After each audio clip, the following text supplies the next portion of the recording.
Shalom, shalom, shalom, haleluya, puji Tuhan. Satu hari lagi Tuhan berikan untuk kita hari ini, Kamis 9 Desember tahun 2022. Percayalah Tuhan pasti akan menolong bahkan akan memberkati kita, sama seperti Dia telah menolong dan memberkati kita di sepanjang malam yang telah kita lewati. Baiklah, puji Tuhan, hari ini kita akan kembali melanjutkan pembacaan Alkitab satu hari satu pasal dari pembacaan 3 hari bersama Nahum. Dan hari ini kita telah memasuki hari yang kedua. Maka kita akan membaca kitab Nahum pasal yang kedua, ayat pertama sampai dengan ayat yang ke-13. Judul renungan kita hari ini, bagaimanapun kekejaman akan dihancurkan oleh Allah. Sebagai pengantar renungan hari ini, saya akan coba bacakan untuk kita ayatnya yang ke-13. Lihat, aku akan menjadi lawanmu, demikianlah firman Tuhan semesta alam. Aku akan membakar keretamu menjadi asap, dan pedang akan memakan habis singa mudamu.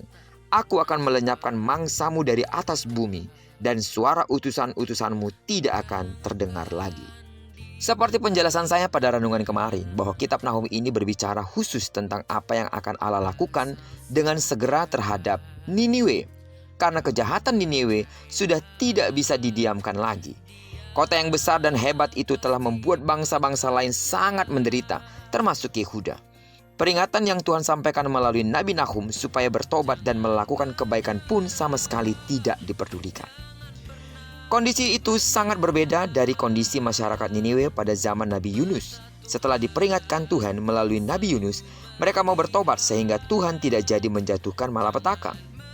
Kini kekejian mereka membuat Tuhan murka, dan mereka sangat keras kepala dan semaunya sendiri. Terhadap orang-orang seperti itu, Tuhan dengan tegas menyatakan bahwa Tuhan adalah lawan mereka. Ia akan melawan segala bentuk kejahatan yang dilakukan manusia terhadap sesamanya. Ia menghendaki agar manusia hidup rukun, bukan saling menindas, merampas dan membinasakan.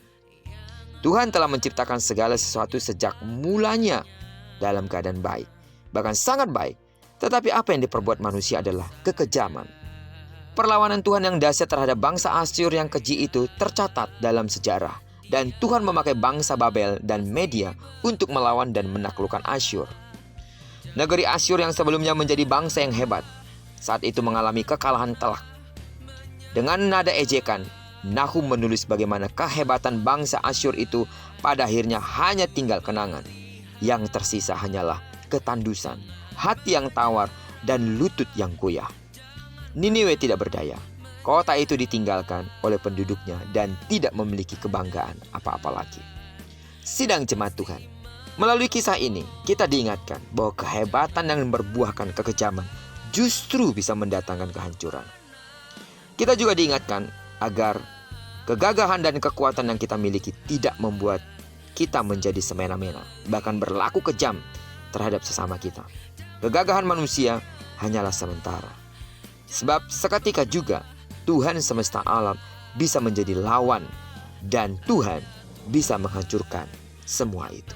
Karena itu, yang perlu kita lakukan senantiasa adalah, kalaupun kita mendapati sepertinya hidup kita lebih baik dari yang lain, bukan berarti itu menjadi kesempatan buat kita untuk menindas atau merendahkan orang lain. Namun ketika kita melihat diri kita diberkati lebih daripada yang lain, semakinlah rendah hati.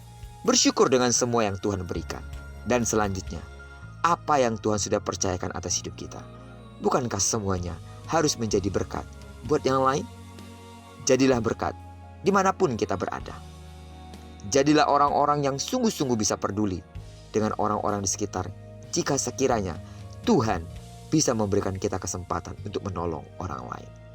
Sidang jemaat Tuhan yang saya kasih dalam nama Yesus. Doaku, jadilah sidang jemaat Tuhan yang bermurah hati, bukan sidang jemaat yang kejam hatinya. Terpujilah nama Tuhan. Diberkatilah kita sepanjang hari ini, digenapi firman yang telah berjanji bahwa apa yang dikerjakan tangan kanan dan tangan kiri kita dibuatnya berhasil. Amin. Kemanapun kaki kanan dan kaki kiri kita melangkah, karena kita telah menyerahkan diri kita sepenuhnya ke dalam tangan Tuhan. Di sana pasti kemuliaan Tuhan akan dinyatakan. Tidak jemu-jemunya terus aku berdoa untuk seluruh sidang jemaat Tuhan. Kasih karunia Allah memenuhi hidupmu. Sidang jemaat Tuhan yang sakit, atau mungkin yang saat ini sedang dalam proses pemulihan, sembuhlah sesuai dengan takaran imanmu. Diberkatilah kita bersama dengan orang-orang yang kita kasihi, serta bersama dengan orang-orang yang kita cintai dimanapun mereka berada. Terpujilah nama Tuhan. Shalom.